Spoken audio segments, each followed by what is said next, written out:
এই সময় কম, শুরু করো।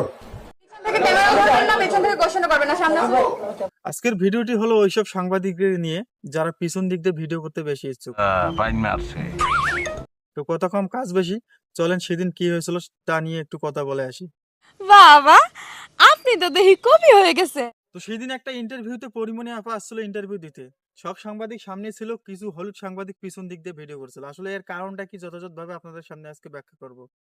তো চলেন ভিডিও শুরু করা যাক। তার আগে একটা কথা বলে রাখি, এটা রমজান মাস, ভিডিওটা কেউ সিরিয়াস মাইন্ডে নেবেন না।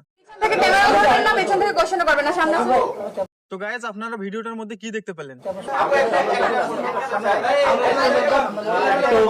আমিও আপনাদের মতোই ভাবছিলাম যে হয়তোবা পরিমণি আপা পিছন থেকে ভিডিও করার জন্য হয়তোবা রেগে গেছেন। আসলে বিষয়টা এটা না।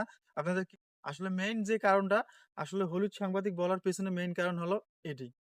আসলে দেখতে পাচ্ছেন বিষয়টা, পরিমণি আপা কেন পিছন থেকে ভিডিও করার জন্য মানা করছিল। আসলে আমাদের সমাজে সবসময় যে হলুদ সাংবাদিকগুলো রয়েছে তারা সবসময় এগুলা ভাবায়, এগুলা ভিডিও দেওয়ার চিন্তা ভাবনা থাকে, ভিউজ কামানোর চিন্তা ভাবনা থাকে।